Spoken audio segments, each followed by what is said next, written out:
ಜಗದ್ಗುರು ಶಿವಕುಮಾರ ಶಿವಾಚಾರ್ಯ ಮಹಾಸ್ವಾಮೀಜಿಯವರ ದಿವ್ಯ ಆತ್ಮಕ್ಕೆ ಭಕ್ತಿಪೂರ್ವಕ ಪ್ರಣಾಮಗಳನ್ನು ಸಲ್ಲಿಸಿ ನಮ್ಮ ಶಾಲೆಯ ಮುಖ್ಯ ಶಿಕ್ಷಕರಾದಂತಹ ಶಿವರಾಜ್ ಸರ್ ಅವರೇ ಹಾಗೂ ಎಲ್ಲ ಸಹೋದ್ಯೋಗಿ ಮಿತ್ರರೇ ಹಾಗೂ ಪ್ರೀತಿಯ ಮಕ್ಕಳೇ, ಈ ದಿನ ನಾವು ಕನಕದಾಸರ ಜಯಂತಿಯನ್ನು ಆಚರಣೆ ಮಾಡ್ತಾ ಇದ್ದೀವಿ. ಎಲ್ರಿಗೂ ಗೊತ್ತು ದಾಸರದಲ್ಲಿ ಪ್ರಮುಖರು ಯಾರು ಗೊತ್ತು ನಿಮಗೆ? ಪುರಂದರದಾಸರು, ವಿಜಯದಾಸರು ಅಂತ ಒಬ್ಬರು ಇದ್ದಾರೆ. ದಾಸ ಪರಂಪರೆಯಲ್ಲೇ ತುಂಬಾ ಶ್ರೇಷ್ಠವಾದಂಥವರು ಪುರಂದರದಾಸರು ಮತ್ತು ಕನಕದಾಸರು. ಇವರು ದಾಸರು ಅಂದ್ರೆ ಏನು? ಸೇವಕರು ಅಂತ. ಯಾರು ಸೇವೆ ಮಾಡೋರು? ದೇವರ ಸೇವೆ ಮಾಡೋರು. ದೇವರ ಸೇವೆಯನ್ನ ಮಾಡ್ತಾ ಧ್ಯಾನ ಮಾಡ್ತಾ ಜನರ ಸೇವೆ ಮಾಡೋದು, ಸಮಾಜ ಸೇವೆ ಮಾಡೋದು. ಸಮಾಜವೇ ದೇವರು, ಎಲ್ಲರೊಳಗೂ ದೇವರಿದ್ದಾನೆ, ಎಲ್ಲರೊಳಗೂ ದೇವರಿದ್ದಾನೆ ಅನ್ನೋದನ್ನ ಎಚ್ಚರ ವಹಿಸೋದಕ್ಕೇನೆ ಎಲ್ಲ ಶರಣರು ದಾಸರು ತಮ್ಮ ವಚನಗಳಲ್ಲಿ ಕೀರ್ತನೆಗಳಲ್ಲಿ ವಿವರಿಸಿದ್ದಾರೆ. ಅದನ್ನು ನಾವು ಅರ್ಥ ಮಾಡಬೇಕು. ಬರೀ ಧ್ಯಾನ ಅಂದರೆ ಎಲ್ಲೋ ಮರದಲ್ಲಿ ಕುತ್ಕೊಂಡು ತಪಸ್ ಮಾಡಿ ಉತ್ತ ಬೆಳೆಯೋದು ಅವೆಲ್ಲ ಸುಮ್ಮನೆ ಪೌರಾಣಿಕ ಕಲ್ಪನೆಗಳು ಅಷ್ಟೇ. ಆದರೆ ವಿದ್ಯಾರ್ಥಿಗಳು ಏನೇನಿದೆ, ನೀವು ನಿಜವಾದ ತಪಸ್ವಿಗಳು. ನೀವು ಓದಕ್ಕೆ ಎಲ್ಲಿ ಕೂಡ್ತಿರೋ, ಎಲ್ಲಿ ಸಮಯ ಸಿಗುತ್ತೆ ಓದಲಿಕ್ಕೆ, ಜ್ಞಾನವನ್ನು ತಿಳ್ಕೊಳ್ಳಿಕ್ಕೆ, ಅದೇ ತಪಸ್ಸಿನ ಸ್ಥಳ. ಸರಿಯಾಗಿ ಆಲಿಸ್ಬೇಕು. ಇಲ್ಲಿ ಕೂತಿದ್ದೀವಿ, ಇಲ್ಲಿ ಯಾರ್ಯಾರು ಏನೇನು ಹೇಳ್ತಾರೆ, ಯಾವ ವಿಷಯ ಹೇಳ್ತಾರೆ, ಎಷ್ಟು ನೆನ್ಪಿಟ್ಕೋಬೇಕಂದ್ರೆ ನೀವು ಸಾಯೋವರೆಗೂ ನೆನ್ಪಿಟ್ಕೋಬೇಕು. ಪ್ರತಿಯೊಂದು ಅಮೂಲ್ಯವಾದ ಕ್ಷಣಗಳನ್ನು ನೀವು ಯಾರು ಸಂಗ್ರಹಿಸ್ತೀರಿ, ತಪಸ್ಸಿನ ರೀತಿಯನ್ನು ಕಲಿತೀರಿ, ಮುಂದೆ ಒಳ್ಳೆಯ ಋಷಿಮುನಿಗಳು ಆಗ್ತೀವಿ. ಋಷಿಮುನಿಗಳು ಅಂತಂದರೆ ತಪಸ್ವಿಗಳಲ್ಲ. ಮುಂದೆ ದೇಶಕ್ಕೆ, ನಾಡಿಗೆ, ಜಗತ್ತಿಗೆ ಏನು ಕೊಡುಗೆ ಕೊಡಬೇಕೋ ಅದೆಲ್ಲದೂ ಶಕ್ತಿ ನಿಮ್ಮಲ್ಲಿ ಮೈಗಾಡು. ಹಾಗಾಗಿ ಈ ಹಿನ್ನೆಲೆಯಲ್ಲಿ ದಾಸರು, ಕನಕದಾಸರು, ಪುರಂದರದಾಸರು, ಶರಣರು ವಚನಗಳನ್ನ ನಾವು ಅಧ್ಯಯನ ಮಾಡಬೇಕು. ಅವ್ರ ಬಗ್ಗೆ ತಿಳ್ಕೋಬೇಕು. ವಿಶೇಷವಾಗಿ ಅವರು ಹೇಗಿದ್ರು, ಹೇಗಾದ್ರು ಎಲ್ರಿಗೂ ಗೊತ್ತಿದೆ. ನೀವು ಕನಕದಾಸರು ಅಂದರೆ ಮೊದಲು ಅವರು ದಂಡನಾಯಕರಾಗಿದ್ದರು. ಸೈನ್ಯ ಜೊತೆ ಕೂಡಿ ಯುದ್ಧ ಮಾಡುವಂಥ ಸೈನಿಕರಾಗಿದ್ದರು. ಯುದ್ಧದಲ್ಲಿ ಸೋಲ್ತಾರೆ. ಅವರು ಕೂಡ ಆ ಯುದ್ಧದಲ್ಲಿ ಏಟು ತಿಂದು ನರಳಾಡ್ತಾರೆ. ಅವಾಗ ವಾಸ್ತವ ಗೊತ್ತಾಗುತ್ತೆ. ಇದು ಹಿಂಸೆ ಆಗುತ್ತೆ, ನಾನು ಬೇರೆಯವ್ರಿಗೆ ಚುಚ್ಚಿದಾಗ ನನ್ನಂತೆಯೇ ನೋವು ಅವ್ರಿಗೆ ಆಗುತ್ತೆ ಅನ್ನೋದು ಅವ್ರಿಗೆ ಜ್ಞಾನೋದಯ ಆಯಿತು. ಹಾಗಾಗಿ ಆ ಎಲ್ಲ ಬಿಟ್ಟು ಹತ್ರ ಒಂದು ವ್ಯಾಸರಾಯರ ಹತ್ರ ಹೋಗ್ಬಿಟ್ಟು ಆ ಸನ್ಯಾಸವನ್ನು ಸ್ವೀಕರಿಸಿ, ಅಂದರೆ ಶಿಷ್ಯ ಸ್ವೀಕರಿಸಿ ಆಡ್ತಾ ಆಡ್ತಾ ಜನರಲ್ಲಿ ಎಚ್ಚರ ಮಾಡ್ತಾ ಹೋಗ್ತಾರೆ. ಜನರಲ್ಲಿರುವ ಮೌಢ್ಯ, ಕಂದಾಚಾರಗಳು, ತಪ್ಪು ತಿಳುವಳಿಕೆಗಳೆಲ್ಲ ದೂರ ಮಾಡ್ತಾ ಜಾತಿ ಭೇದ, ಭಾಷಾ ಭೇದ, ಹೀಗೆ ಅನೇಕ ಲಿಂಗ ಭೇದ ಇವೆಲ್ಲವೂ ಕೂಡ ತೊಡೆದಾಕಬೇಕು ಅಂತ ಹೇಳ್ತಾ ತಮ್ಮ ಕೀರ್ತನೆಗಳಲ್ಲಿ ಅನೇಕ ವಚನಗಳನ್ನು, ಆ ಕೀರ್ತನೆಗಳನ್ನು ಬರ್ಕೊಂಡು ಹೋಗಿದ್ದಾರೆ. ಅವ್ರ ಬಗ್ಗೆ ನಿಮಗೆಲ್ರಿಗೂ ಈಗಾಗಲೇ ನಮ್ಮ ವಿದ್ಯಾರ್ಥಿನಿ ಹೇಳಿದ್ದಾರೆ, ಪದೇ ಪದೇ ಎಲ್ಲರೂ ಹೇಳಿದ್ರು ಅದೇ. ಹಾಗಾಗಿ ಅವರು ಬರೆದಂಥ ಒಂದು 2 ವಚನಗಳನ್ನ ನಾನು ನಿಮ್ಮ ಮುಂದೆ ಹಾಡ್ತೀನಿ. ಅದು ನಿಮಗೆ ಕನಕದಾಸರನ್ನೇ ಮೈಲಿ ಬಂದು ತೋರಿಸಿದಾಗ ಕನಕದಾಸರ ಫೋಟೋ ಇದೆ ಅಷ್ಟೇ. ಆದರೆ ಅವರ ಒಂದು ಕೀರ್ತನೆಯನ್ನ ನಾನು ಹಾಡಿದಾಗ ಅವರೇ ಬರೆದಿರೋಂತಾನೆ, ಖುದ್ದು ಅವರೇ ಬರಿತಾ ಇದ್ದಾರೆ, ಅವರೇ ಹಾಡ್ತಿದ್ದಾರೆ ಅನ್ನೋ ಕಲ್ಪನೆ ಮಾಡಿಕೊಂಡಾಗ ನಿಮ್ಮ ಮುಂದೆ ಕನಕದಾಸರು ಬರ್ತಾರೆ. ಕಣ್ಮುಂದೆ ಅಲ್ಲ, ಮನಸ್ಸಿನಲ್ಲಿ, ಎದೆಯಾಳದಲ್ಲಿ ಅವರು ತುಳಿತಾರೆ. ಹಾಗಾಗಿ ಒಂದು 2 ಪದ್ಯಗಳನ್ನು ನಿಮಗೆ ಹೇಳ್ತೀನಿ. ಹಾಡ್ತಾರದು. ಅವರು ವಿಶೇಷವಾಗಿ ಸಂಗೀತ ಪಿತಾಮಹರು, ನಮ್ಮ ಕರ್ನಾಟಕ ಸಂಗೀತಕ್ಕೆ ಕೊಡುಗೆಯನ್ನ ಕೊಟ್ಟಂತ ಮಹನೀಯರು. ಹಾಗಾಗಿ ಅವರ 1-2 ಕೀರ್ತನೆ. ದಾಸ ಪಟ್ಟವೋ ಸನ್ಯಾಸಿ ಪಟ್ಟವೋ, ಆಸೆಯಿಂದ ನೆಲೆಯಾಗಿ ಕೇಶವನ ನೆನೆಯದವಂಗೆ. ದಾಸ ಪಟ್ಟವೋ ಸನ್ಯಾಸಿ ಪಟ್ಟವೋ, ಆಸೆಯಿಂದ ನೆಲೆಯಾಗಿ ಕೇಶವನ ನೆನೆಯದವಂಗೆ. ಮಂಡೆ ಬೋಳು ಮಾಡಿ ನಾಮ ತುಂಡೆಯನ್ನು ಬರೆದು ಕೆಡಿಸಿ,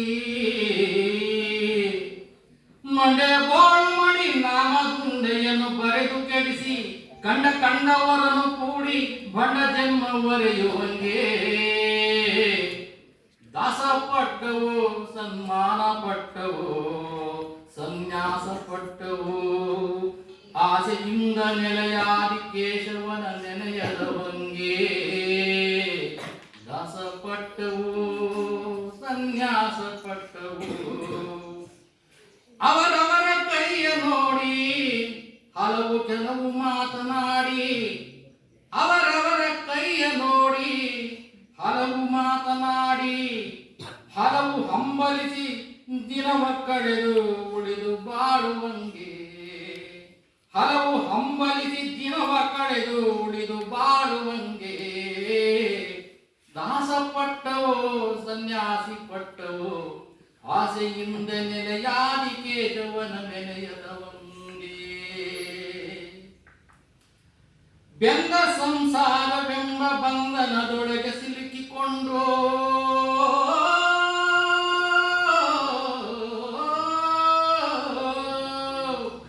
ಬೆಂದ ಸಂಸಾರವೆಂಬ ಬಂಧನದೊಳಗೆ ಸಿಲುಕಿಕೊಂಡು ಚಂದಾದಿ ಕೇಶವನ ಒಂದು ಬಾರಿ ನೆನೆಯದವಂಗೆ, ಚಂದದಾದಿ ಕೇಶವನ್ನ ಒಂದು ಬಾರಿ ನೆನೆಯದವಂಗೆ. ದಾಸಪಟ್ಟವೋ ಸನ್ಯಾಸಿ ಪಟ್ಟವೋ ಆಸೆಯಿಂದ ನೆಲೆಯಾದಿ ಕೇಶವನ ನೆನೆಯದವಂಗೆ. ದಾಸಪಟ್ಟವೋ ಸನ್ಯಾಸಿ ಪಟ್ಟವೋ. ಇದು ಒಂದು ಕೀರ್ತನೆ. ಇನ್ನೊಂದು ಏನೂ ಇಲ್ಲದ 2 ದಿನದ ಸಂಸಾರ ಅಂತ ಒಂದು ಬರೆದಿರೋದೊಂದು.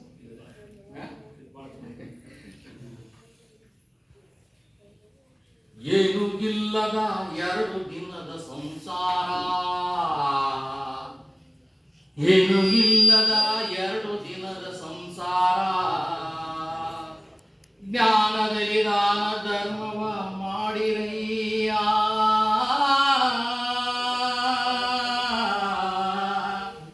ಜ್ಞಾನದಲ್ಲಿ ದಾನ ಧರ್ಮವ ಮಾಡಿರಯ್ಯ. ಏನು ಇಲ್ಲದ 2 ದಿನದ ಸಂಸಾರ. ಹಸಿದು ಬಂದವರಿಗೆ ಅಸನವನೀಯಬೇಕು, ಹಸಿದು ಬಂದವರಿಗೆ ಅಸನವೀಯಲು ಬೇಕು. ಶಿಶುವಿಗೆ ಪಾಲ್ ಬೆಣ್ಣೆ ಉಣಿಸಬೇಕು, ಹಸನಾದ ಭೂಮಿಯನ್ನು ದಾರಿ ಎರೆಯಲೇಬೇಕು. ಹುಸಿ ಮಾಡದನೆ ಭಾಷೆ ನಡೆಸಲೇಬೇಕು, ಹಸನಾದ ಭೂಮಿಯನ್ನು ದಾರಿ ಎರೆಯಲೇಬೇಕು. ಹುಸಿ ಮಾಡದನೆ ಭಾಷೆ ನಡೆಸಲೇಬೇಕು. ಏನೂ ಇಲ್ಲದ 2 ದಿನದ ಸಂಸಾರ. ಕಳ್ಳತನಗಳ ಮಾಡಿ ಒಡಲ ಹೊರೆಯಲು ಬೇಡ, ಉಳಿದಿದ್ದ ಸಭೆಯ ಒಳಗೆ ಕುಟಿಲ ನಡೆಸಲು ಬೇಡ. ಕಳ್ಳತನಗಳ ಮಾಡಿ ಒಡಲ ಹೊರೆಯಲು ಬೇಡ, ಕುಳಿತಿದ್ದ ಸಭೆಯ ಒಳಗೆ ಕುಟಿಲ ನಡೆಸಲು ಬೇಡ. ಒಳ್ಳೆಯವ ನಾನೆಂದು ಬಲು ಎಮ್ಮೆಲಿರಬೇಡ, ಬಾಳು ಸ್ಥಿರವೆಂದು ನೀ ನಂಬಿ ಕೆಡಬೇಡ. ಈ ಬಾಳ ಸ್ಥಿರವೆಂದು ನೀ ನಂಬಿ ಕೆಡಬೇಡ. ಏನು ಇಲ್ಲದ 2 ದಿನದ ಸಂಸಾರ. ದೊರೆತನವು ಬಂದಾಗ ಕೆಟ್ಟ ನುಡಿಯಲು ಬೇಡ, ಸಿರಿವಂತ ಕಾಲಕ್ಕೆ ಮೆರೆಯಲು ಬೇಡ. ಸಿರಿವಂತನಾದರೆ ನೆರೆಯಾದಿ ಕೇಶವನ ಚರಣ ಕಮಲವ ಸೇರಿ ಸುಖಿಯಾಗೋ ಮನುಜ, ಚರಣ ಕಮಲವ ಸೇರಿ ಸುಖಿಯಾಗೋ ಮನುಜ. ಏನೂ ಇಲ್ಲದ 2 ದಿನದ ಸಂಸಾರ. ಜ್ಞಾನದ ವಿಧಾನ ಧರ್ಮವ ಮಾಡಿರಯ್ಯ. ಏನೂ ಇಲ್ಲದ 2 ದಿನದ ಸಂಸಾರ. ಏನೂ ಇಲ್ಲದ 2